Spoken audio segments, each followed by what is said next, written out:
Hello, everyone. We'll just give it a few more moments for people to join the session. Hi, Elizabeth. Hello. Thank you for We're having me just on the show today. No, of course. Thank you for accepting our invitation. We are so grateful. We have so many interesting things to talk about. That's good. I like all the questions. Okay, we'll just maybe give it 1 or 2 minutes just to have people. There were people in the backstage that were getting ready. In the meantime, I think I can go over some of the housekeeping nasty stuff because it's also a new platform that we're using today for this webinar. We're not using Zoom. We moved to AirMeet. So for everybody out there, you will see on the right side of your screen, you will see a panel with different buttons. You have a chat. So feel free to use that for anything, questions, remarks, no swear words, please. You, you have also some options for Q&A if you want to ask questions, but you can use the chat box basically for the same thing. One more thing, which is actually pretty neat.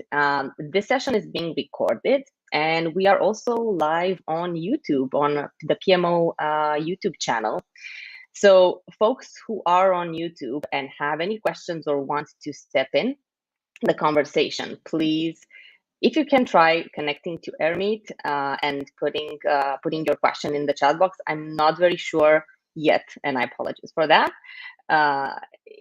If questions coming in from YouTube are directed here, so just to make sure that nothing will be missed. Okay, I think that was it. Did I miss anything else? Feel free to join in if you want to say something. There's also an option to raise your hand and we will unmute you. Yeah, that's pretty much it. I don't think you can unmute yourself, but if you want to play with the platform as much as you want, just don't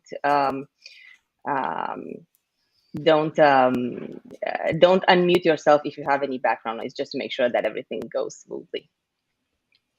Okay. I've not used AirMeet before, but it looks really good. It's very straightforward. Yeah. Well, we're happy. It's way more interactive than Zoom, and more businesses are starting to use it. So I think it's a good progress from our end to transition to this new platform. And also it has the different rooms where people can join different sessions. It's not the case today because everybody has to be here because this is the main focus.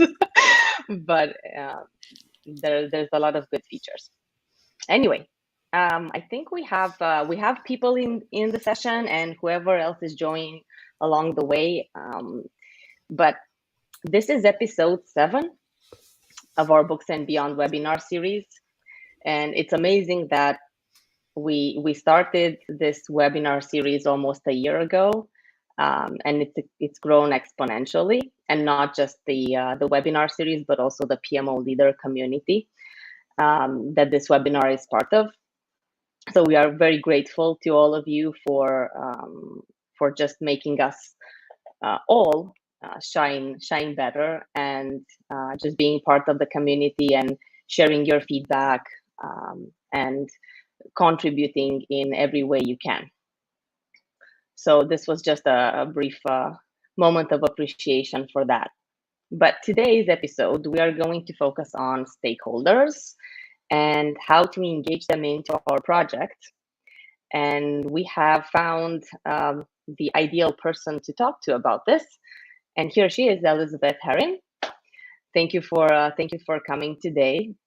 You have a very impressive track record of many years of experience in project management across different industries. You wear a lot of hats, right? You're an author, you're a speaker, you're a trainer, coach, consultant. And I think you have something that I found very interesting that I've seen in a few of your posts, is that you just strive to find the efficient way or formula of getting things done in a good way and also leaving the office in time. Yes, that's very much Or my closing approach. the laptop. Shut your emails down and go. I'm very much of the attitude that everything in project management is a toolbox. It's all designed for us to customize. The less we do, the better. So trying to add enough structure to get things done, but not be bogged down by everything. Because, I mean, even the other day I was talking to somebody who said, oh, how do I do this, that, and the other? And you don't even need to do that, because that kind of scope prioritization would have happened way before the business case. At the point of putting the business case together, it's not a box to tick. It's just one of the many tools we have available to us as project managers, and we need to pick and choose.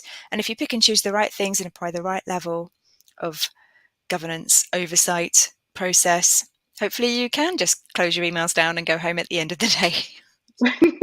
Unless your laptop breaks. Okay, Well, you don't have a choice. But yes. Yeah, well, I know we start usually these discussions focusing more on the writing component, and obviously then Okay. we just detour because it's such a casual conversation, and we just wanted to get the best out of it. And today we want to I think stakeholder engagement, just to mention that I think stakeholder engagement is difficult, and maybe some may wonder, why do we need to engage them really? Why are they self-engaging into our Really? projects? Because they have a role there, right? Yes. So you Well, wrote a book about it. ta-da, Which yes, I did. APM very approached me and said, could I write a book that aligned to the APM book, the newest version, to flesh out? Because I think in the APM body of knowledge, there's 2 pages about stakeholder engagement, and what their goal was is to have reference materials behind each of those. So that's what this has come from, with the very attractive APM standard cover. But it was so interesting to write, because we all work with people, right? So that is the biggest part of what we do as project professionals. Any level of the organization, whatever project role you find yourself in, whether you're PMO or the most junior person in your team or a project director leading a multi-million-pound thing, all we do is work with people all day. So making that easy just makes life so much better. It makes our project smoother, it makes it more fun, and you don't dread waking up going to work. So the question you asked there about why is engagement important has actually evolved over my professional working life anyway, because when I started out managing projects, it was very much stakeholder management as a tool. Make your list of stakeholders, do some analysis around how important they are and how much impact and influence they have over your projects. Keep your list secret because it's all proprietary to your project and might be controversial, and then just expect everybody to magically tick the boxes and do the work that you need them to do. So we were always doing engagement, but we never really talked about it. And I think the language has changed now, away from almost the arrogance of we can manage other people's behavior by writing them on a list, through to now we engage people with active strategies, and we're more aware and conscious of what we do, and we're treating stakeholders more as delivery partners, as colleagues, rather than just resources that we can boss around, or that we ping work out and suddenly just magically expect it to get done. And even that language is changing, because I'm starting to see the language of stakeholder enablement, which I think is trying to force the conversation one step further. Set your stakeholders up for success, enable them to be great at what they do and deliver their best work. But you have to start with actually knowing how to work with people, and I think that's where the engagement layer comes in. I think that was a very good answer to the question. Sorry, when I get going, I don't stop. This is a topic I really love. That's exactly what we need. You make my job easy. But there was a lot of good insight, I think, from your explanation, and I think a lot of us can somehow relate to it. We probably, as project managers, we often find ourselves in situations where we are unsure of how to why first, and then how to engage our stakeholders into what we need, and also how to maintain that engagement, right? Because we sometimes start in force, and then we just lose track of it. I think that's definitely something you probably cover in the book. So now I'll Yes. stop talking and I'll let you talk about the book. Well, engagement is all about influencing people to take the right kind of action. And I don't mean influencing in a slimy kind of way, but just giving people the information that they need and making sure that they feel supported and listened to, and then helping them translate that into whatever it is you need them to complete. And that might be briefing their colleagues. It might be doing half of the project for you. It might just be not blocking something when it comes across their desk for approval, or giving it a thumbs up on Facebook because you've launched a new car park, or anything, just to try to keep people feeling positive about the work that's going on. And if you are finding that some of the people are not positively engaged to the project, how do you then work with them to influence their attitude somehow? And in some cases you perhaps can't, but at least you've done that exercise to try to understand where they're coming from and stand in their shoes. How is this project going to impact them? And then you can manage the way that you deliver the project to be as most helpful, relevant, whatever you want to call it, really, to help them not suffer more than they have to. And I'm thinking particularly in the case of having to close an office or make a lot of people redundant, because those are difficult projects. Not everybody loves, there's some things are really easy. We've launched a new sexy website. We've got a fantastic new product. We've shaved 20 minutes off a boring admin routine task. Everybody loves those kinds of projects in the main. But shutting an office, making difficult business decisions, decommissioning something that people are really, used to using, all of that stuff makes people's lives harder. And so if you understand that and do that analysis and thinking and empathy at the beginning, you can then change how you lead the project to try to make it as good for them as possible. Hopefully that makes some sense. Yeah, I think that makes a lot of sense. Just making it the best of what it is, right? Yeah, exactly.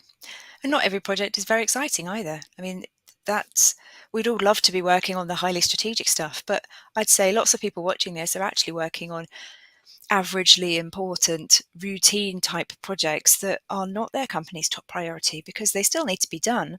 And engaging people on those is again a different kind of challenge, because everyone wants to be involved in the CEO's shiny project. Not everyone wants to be involved in the review of tax protocols for 2025 or whatever. I'm sure there are some tax professionals who get excited about that kind of thing. So apologies if you're listening and you're one of those. But there are some more routine type stuff that we need to work extra hard at keeping people on task, because they also have multiple priorities and managing multiple projects, and we need them to give enough of their time to the work that we're doing while not drawing them away from anything that is higher priority. It's all a balance, isn't it? You put your project plans together on paper and you think it looks wonderful, and then people get involved, and then suddenly it all starts to fall apart just a little bit. And they take the red pen and everything gets scratched and reshaped. Yeah. Oh, we'll be doing it that way. No, we need it done in different time scale. We need to include this scope. Yeah.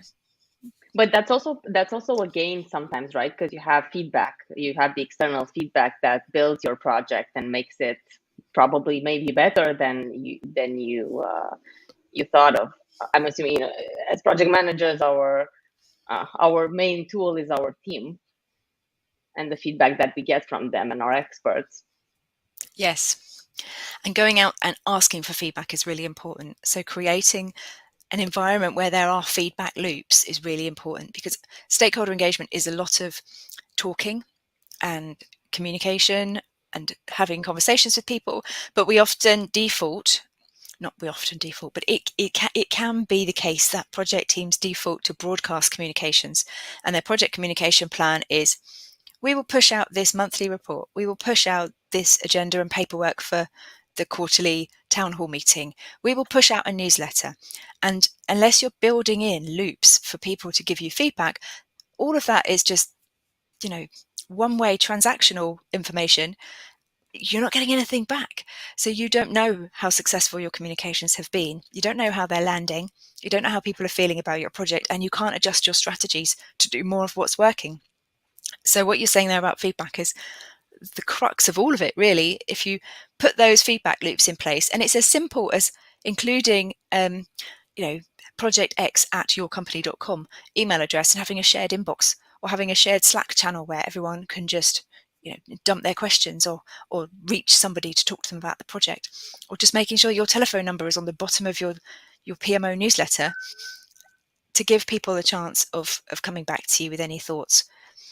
Some of it perhaps won't be that useful, but people like to feel they've been listened to, and they like to have had their opportunity, and all of the feedback will help you in some way, give you insights.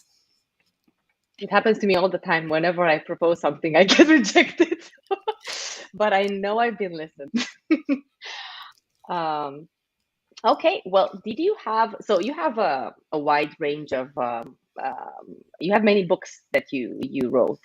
And this would be the stakeholder management one is, I guess, the sixth, right? It's not the last one. It's the one before the last one. It's the one before the last one. Yeah, the last one was this one on multiple projects, but that was only out this year. So the one before that, it was the stakeholders. So it's quite different, actually. Writing book number 6, book number 7 is quite different from writing book number 1. In what way? More confidence, I think, about how I'm going to get to the end, and more excitement about how to tell the story of being able to take people from not knowing anything about stakeholder engagement through to being able to feel that they've got the tools and the techniques, and they understand the theory, and they've got practical guidance of how to do it. And the same with the multiple projects book, going from feeling overwhelmed through 5 steps to coming out the other end feeling like I could do this and I can get a handle on my workload. And I write a lot of blog articles as well, but that's only 800, 1200 words. And to have the freedom to be able to have 60,000 plus words, to be able to really go deep into a subject and do reference different books and read other things and include research and do surveys, and it's much more fun in a time consuming way that every time I think I'm not doing it again. But and I assume you also have a good I'm assuming you have somebody or a team that covers the editing and everything, which is probably already well experienced after all these books. You just, everything goes way smoother than at the beginning, right? Yes, I mean, I've always worked with a publishing company, so the publisher always provides a copy editor and indexer. The figures get redrawn in their house style. All of that layout and editing is already handled by somebody else. So I have to do the bulk of the work, and then it gets sent off. They will do their bit, and I get the proofs back to have a look and review. And then between us, that's it done, really. But because I know more what to expect now, that process at the beginning, every step was new. It was like, oh, when am I supposed to send it to the copy editor? What do I do? How do I make the changes? How long? And now it's like, oh, right, okay, let's annotate PDF, all done. and that exercise feels less troublesome. What was there a specific trigger that led you to write this book, the stakeholder management book, when you did? Only because APM asked me to, if I'm honest. I didn't have a particular... I mean, I've always been interested in stakeholders. I teach a course on stakeholder management. I believe projects are all about people. If you ask me to teach something about earned value management, I'd rather eat a cactus. There's a project management book I haven't read called I'd Rather Eat a Cactus Than Manage a Project, and that's what sprung to my mind. And that doesn't appeal to me, the technical stuff. But I mentor project managers as well, and every time I get on a call with someone, they say, my sponsor won't do this, or I need this approved, or I've got to chair this meeting and I'm nervous, or I don't know how to get around this problem. Nobody ever says, how do I create a critical path diagram? Or how do we do how do I calculate estimate to complete? Nobody cares about the technical stuff. No one ever asks me how to schedule dependencies, or that kind of stuff in Microsoft projects. It's all very much, how do I engage other people? How do I work in the matrix structure of my organization to get things done? So I've always been very keen on the impact of people in projects. And so when they did reach out to me and say, could I write this book for them? I was like, yes, this is amazing. I'd love to write on this topic. And I've got so much to say because I'm very opinionated about it.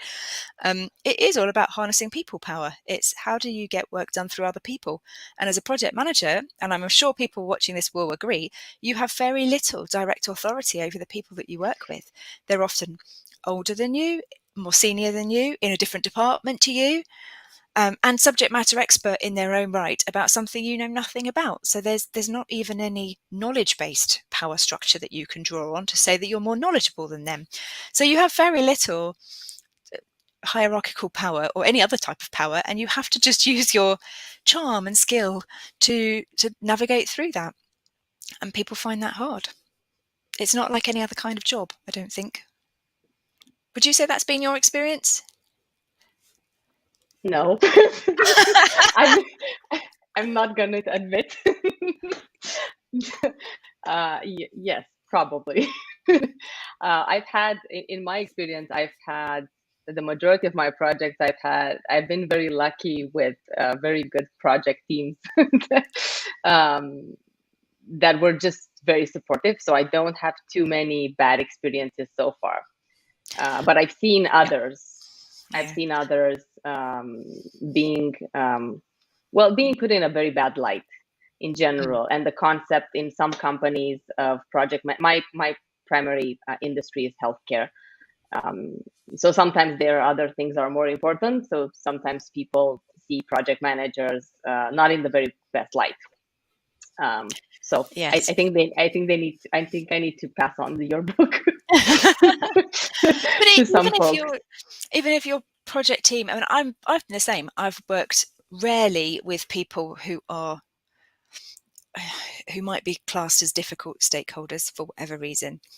I've genuinely mostly worked with people who are experts in their field, very competent, senior people in their own right, and willing. You don't have to wield a big stick to try to get them to do anything because they understand the project objectives and they're prepared to put the time in, and their managers have made them have that time available to do the work. But even then, they still need to be engaged because they're still probably working on 2 or 3 different things. And even then, I don't have authority over them to tell them what to do. I just have to kind of share what needs to be done and hope they pick it up and get it done by the day they say they're going to do. And if they run out of time 1 week, because often with technical people they're trying to do a BAU job as well, so if there's a problem they will have to fix that because it's more important to keep the lights on and to keep all the technical things ticking over than it is to work on a project that has a future delivery date. And even in healthcare that happens. I was in a meeting a long time ago now with some nursing staff, and we were looking at processes and working out what we needed to do, and the main person I was meeting with, her pager went off and she went, "Oh, patient needs me," and she just walked out. And I thought, well, you're not on shift till next week, so now I've got to wait a week to find out what the decision is. But obviously treating patients is more priority than IT projects, so you fit around your stakeholders' needs. Yeah, that's one of the good examples of putting yourself in the shoes of the stakeholder. And actually, when I was with that organisation, we did a piece of work where we asked stakeholders what was important, because from a project management department, we judged ourselves as project managers judge themselves on time, cost and quality. Were we hitting all of those things? And generally, we did not. Honestly, our project performance rates were not as good as we would have liked them to be. So we asked stakeholders, do you care about time, cost and quality? And quality they care about. They want a good result. But if it costs a bit more or takes a bit longer, there was a huge amount of wiggle room in there. So there's us beating up ourselves saying, oh my goodness, this project is another week late. And actually, as long as they get a good quality result, they're prepared to wait for it. So I think it's really interesting if to look at how PMOs judge project managers or not judge, that's not the right word, but how project performance is assessed by your PMO or by your manager, and align that back to stakeholder expectations, because it might not always be the way that you think they might be thinking. I've confused myself there with what I was saying, but it's No, it worth makes sense. saying. What do you value? How do you want to rate success? What is important to you, stakeholder group? Because then we will know how to manage ourselves and measure ourselves. And if it's not time, that's fine. If it's cost, we can deal with that. If it's quality, if it's a blend of all of them, fine. But tell us. And it might be other things as well. So one of the criteria that came out was communication, and that what was one of the most top 3 important things was they wanted to be communicated with, regardless of what we said. We could say we're overspent and running late, but they wanted to know. And I thought that was really powerful as well. So having that clarity meant that I spent more of my time as a project manager doing communication, because it was what people valued. And it meant that we built those relationships with stakeholders, which then carried us through some of the harder times because we'd already got those relationships in place. Yeah, and it's a bit easier to tell them something that's not so good once the relationship is built, rather than at the very beginning, right? Exactly. Elizabeth, we have a question from Mark. Are you okay taking it right now? We can. Of course. Let me hand you the mic, Mark. Go ahead. Thank you so much, Ilinika and Elizabeth, for putting on this, I would say, a wonderful webinar on stakeholder management, because I've been observing this topic for some time now, and I think it's a powerful topic. It's a powerful topic because, and I also think it's underrated too, by many, because, it's like a lot of times when you're in certain circles and you talk about relationship management and stakeholder management, people management, persons think that you're too cliche. But it's too cliche because it's the truth. A lot of times we're judged, I believe, on the technical stuff, like, if you can build a roadmap, or if you can use a particular tool, you know, or, if you could come up with a particular strategy. But I think a lot of times, because we're not really open, depending on the environment, after you have done all of that, how do you connect the dots? And as you said, Elizabeth, you're only able to connect the dots by stakeholder management, Mm-hmm. communication. Exactly. It's the people that connect the dots. You can have the best tool in the world, you can have a great strategy in the world, but if you haven't got people who stand behind it, who follow you as a leader, then it's not going to go anywhere. You can put all your task assignments into whatever project management tool that you use. If everybody's too busy and they don't think your project's important and they hate working with you, they're not going to fill in a timesheet or tick a box on a document. Your tasks just won't get done. So having those human connections with people and joining the dots between what is the strategy, how does this project fit into it, what's your contribution to this project, how much value are you adding to the overall goal by taking part, that's a vision everybody can put together. You can help anyone on your project team join the dots between their individual role and organisational strategy through the delivery of the project, and people can see what a change they're going to make. Project management is a great job because we affect change, we deliver change, and that's nice to be part of. It's nice to see the difference that you're making in the world. Yes, definitely. And just adding to what you were saying, another thing that I've noticed too is that the project managers who are like, and I mean, I'm not really broad brushing anything here, but it's just a personal observation that the project managers or the project cohort or team that is more seasoned than experienced, they tend to sing this kind of song about stakeholder and relationship management. And why do I say this? I've been in different like engagements with clients, even interviews and stuff, and just the way how I see how they interview like persons or projects, they tend to focus more on the technical aspect of things. So, for example, if they're asking the person questions and their responses is too soft, because stakeholder management is a soft skill, communication is a soft skill, relationship management is a soft skill. Because the person is too soft, a lot of times they probably think that they don't know the job, you know, and that's because they are not mature enough as a project organization to know that that is a great skill to have, because you can at any point you can change your tool in your organization and someone has to learn it.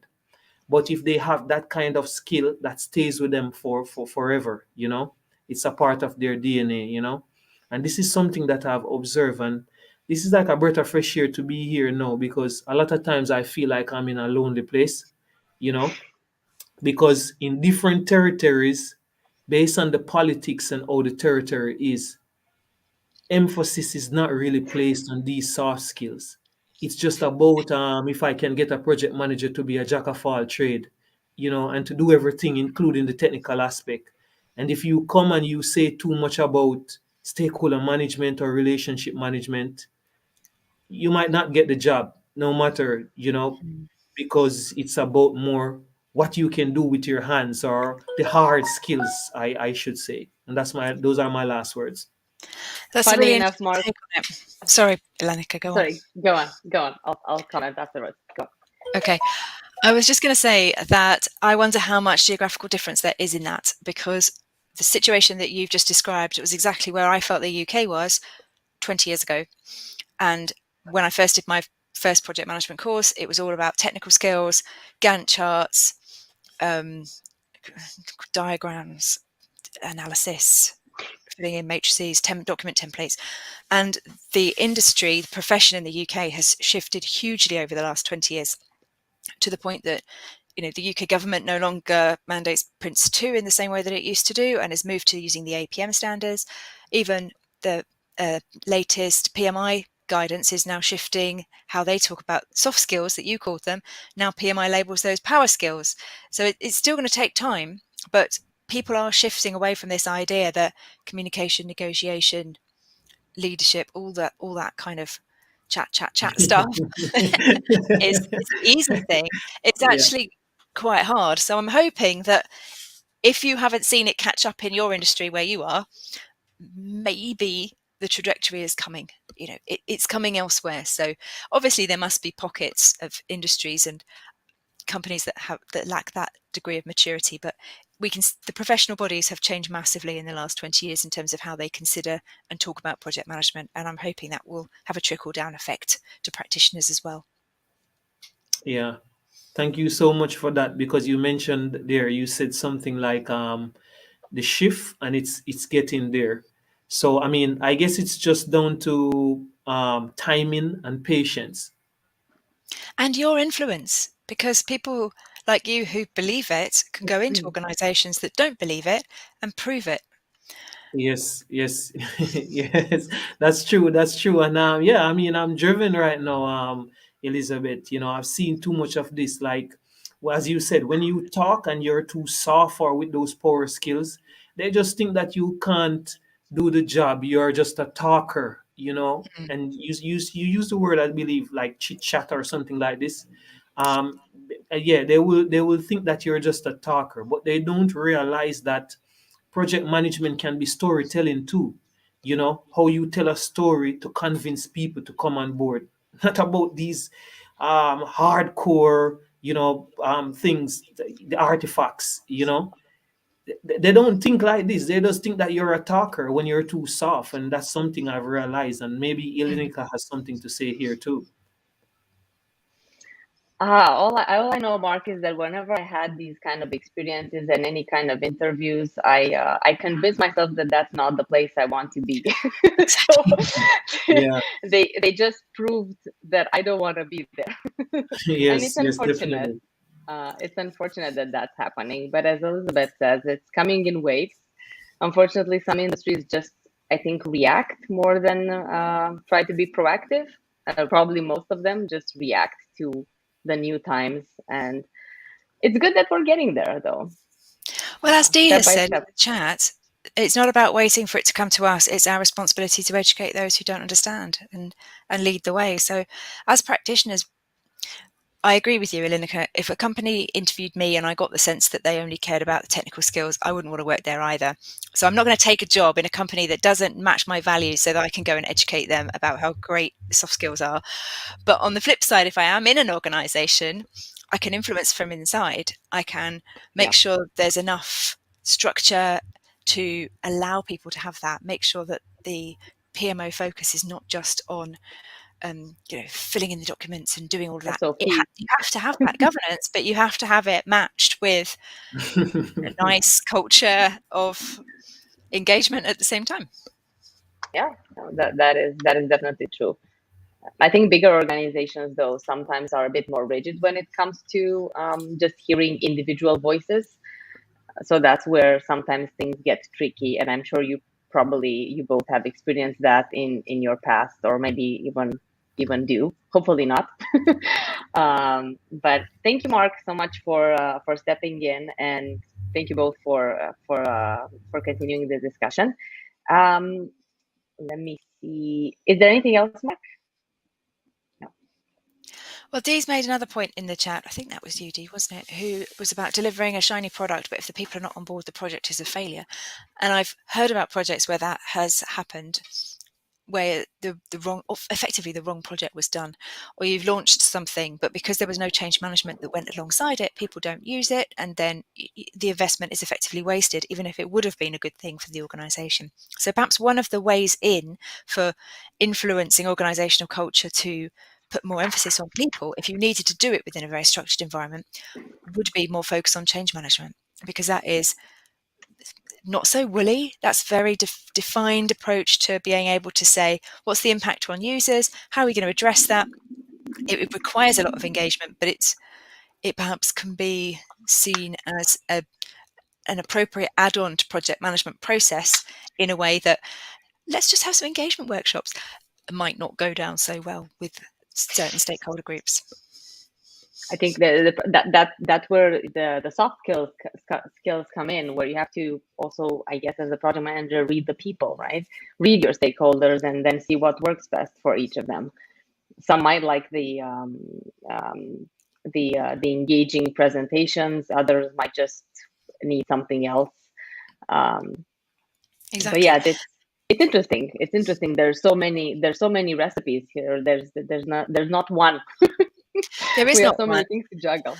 And I think we often think it's our job to do it, and it's actually the role of everybody. And I remember on one healthcare project I was doing, we needed to put some new technology into radiography departments in the hospitals. And I'm not, that's not my area of expertise by any stretch of the imagination.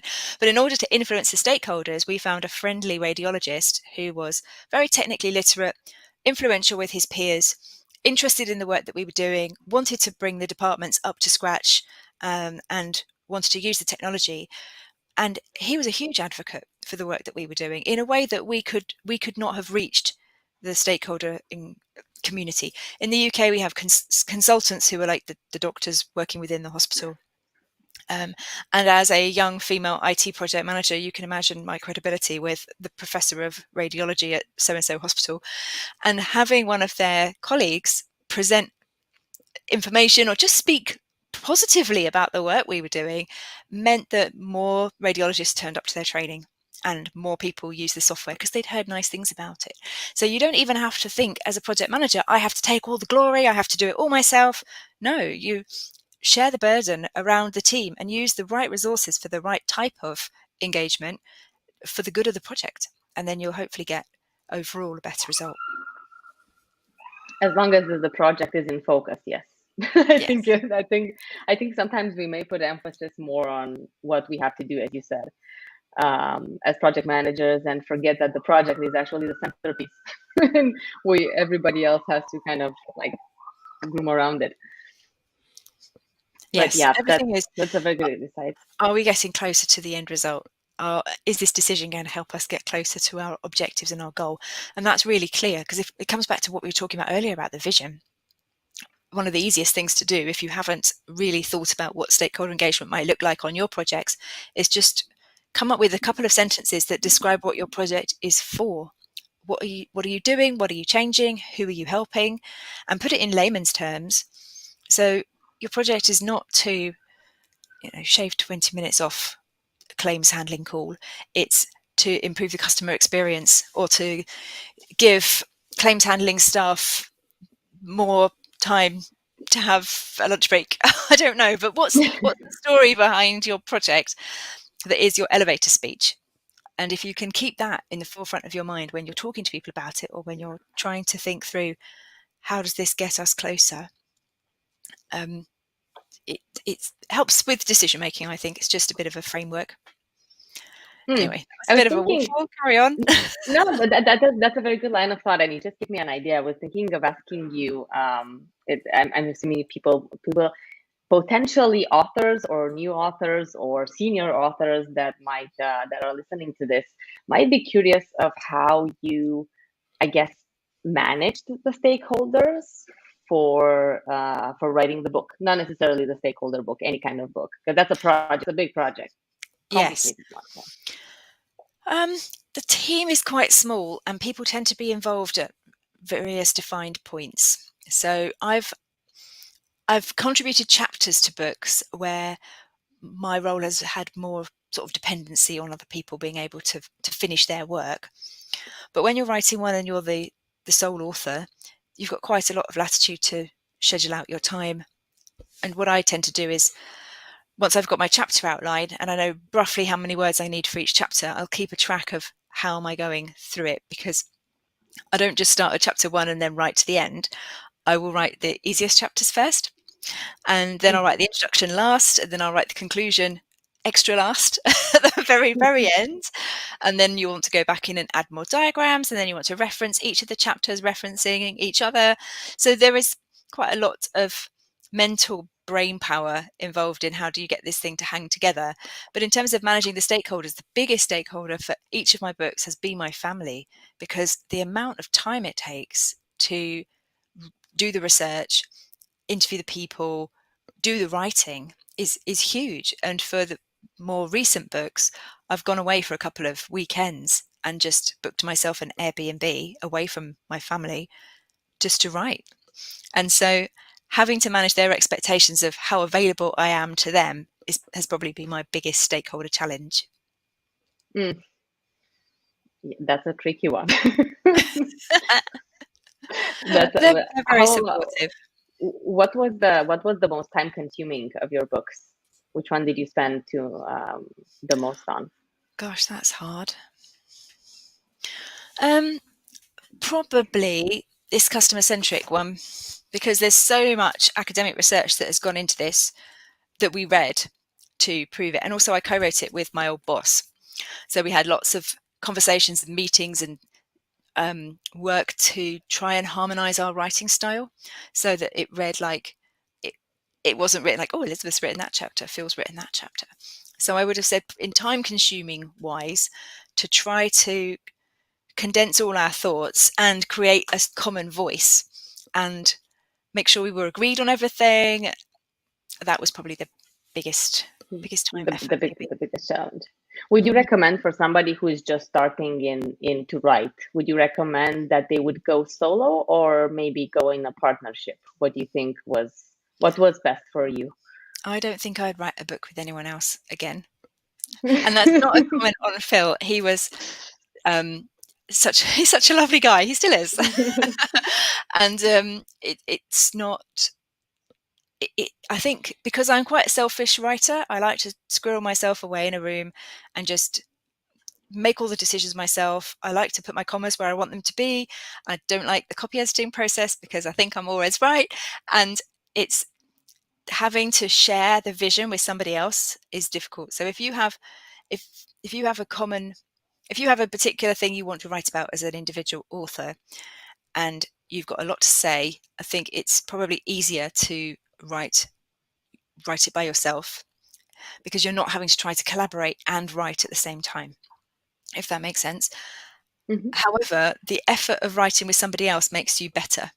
because you are thinking about, is this clear? Does it make sense? Can I explain it to somebody else? And I think there's a risk that if you just go off and you just write your book by yourself, it becomes so, I don't know, introspective. You know what you're trying to say, but perhaps it's harder to structure it in a way that would sell.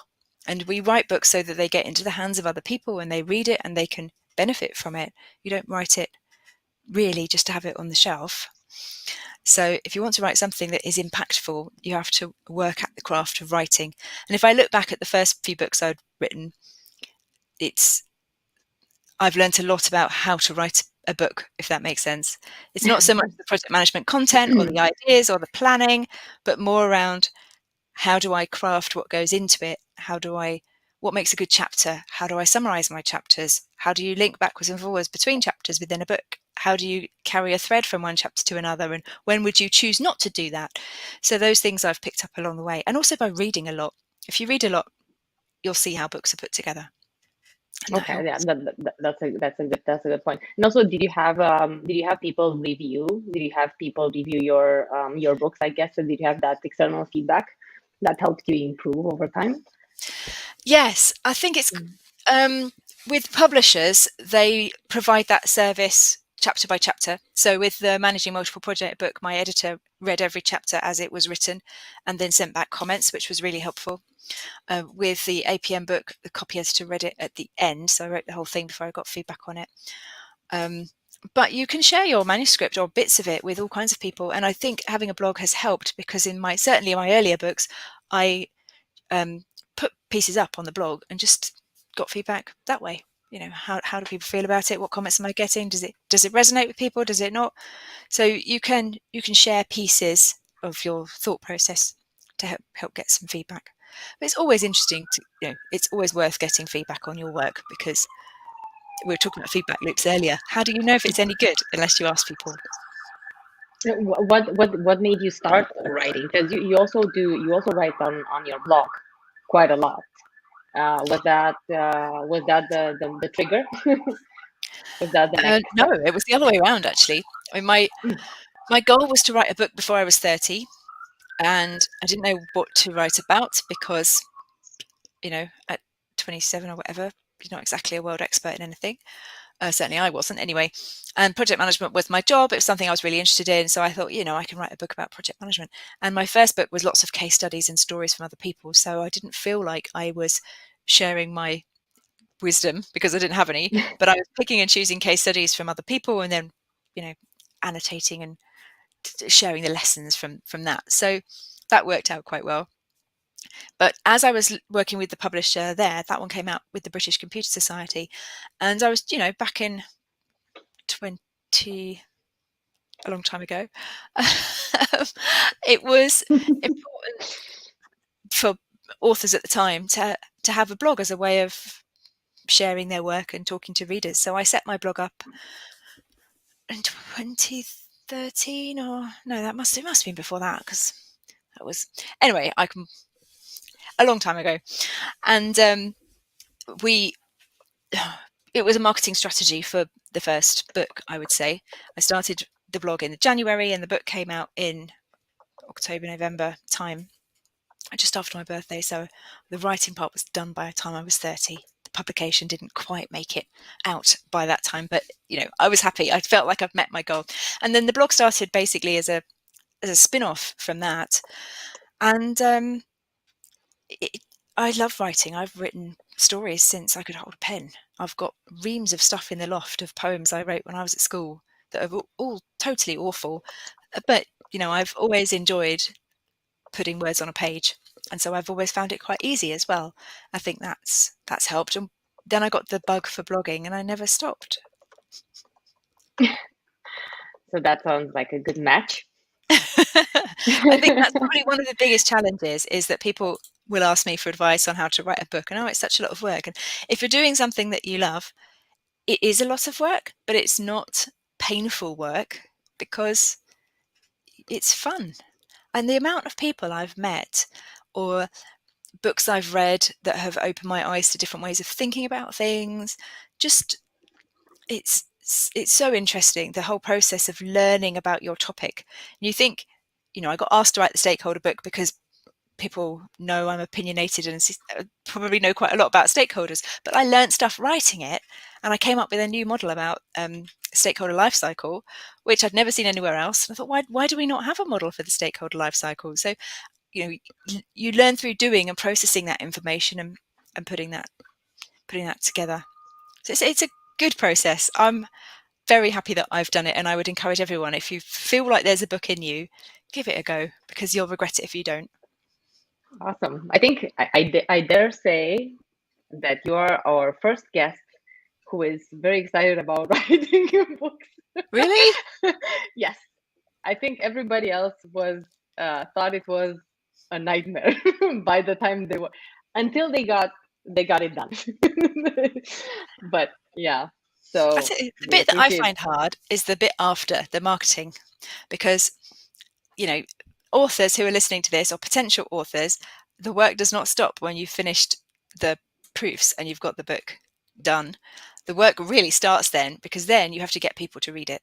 And unless you've got, unless you're someone huge with a massive following already, publishers are less likely to take a punt on you, and you have to do a lot of the marketing and outreach yourself, and it's quite time consuming. That's the bit that I find hard. I'm happy behind the scenes, sit at my computer, do all the writing, churn out the stuff, but then to have to do the marketing plan on top of that, that's the bit that I find less interesting, to be honest, or harder and more time consuming to do.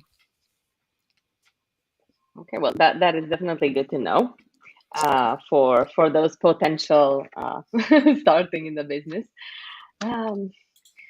This we are coming close to the end, and I wanted to just take a pause. We have so many other things that I kind of want us to talk about, but maybe we will have you some other time and we can go through everything else. I just wanted to ask if there's any other questions from the audience, just to give them the opportunity to share their thoughts. You will also see in the chat box a few of the links to Elizabeth's website, and also to another website that the Rebel's Guide to PM, which is also your work of art, Elizabeth. And we didn't really get the chance to talk about it. Did you want to say a few words about it? Rebel's Guide to Project Management is the blog that I've had for many years now, and it's changed a lot over the years. If you go back to some of the early stuff, it's all about what did I have for lunch today and how project management fits into my life and my personal projects and progress, and oops, I deleted all these people from a database by mistake.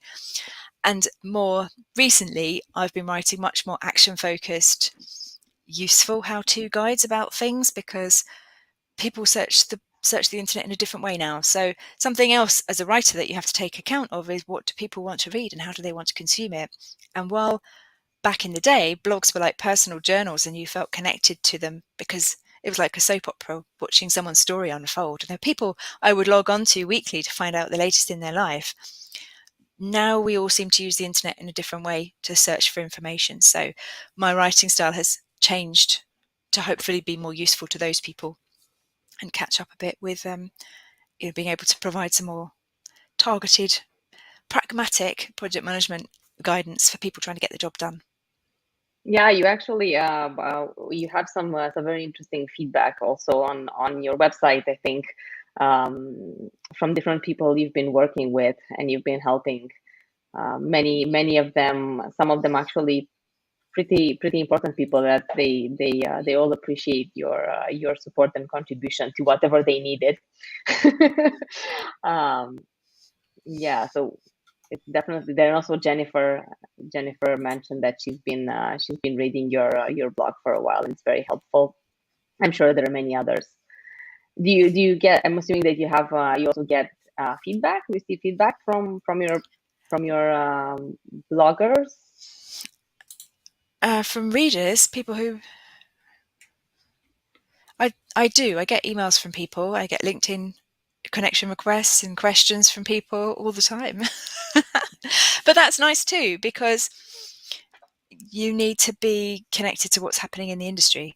and you need to hear it, because my lived experience is not enough to base a book on. I have to be aware of what's happening to other people.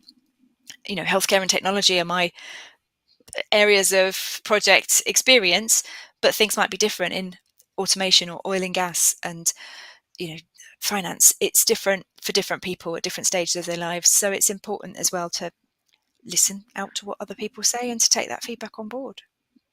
Yeah, definitely. So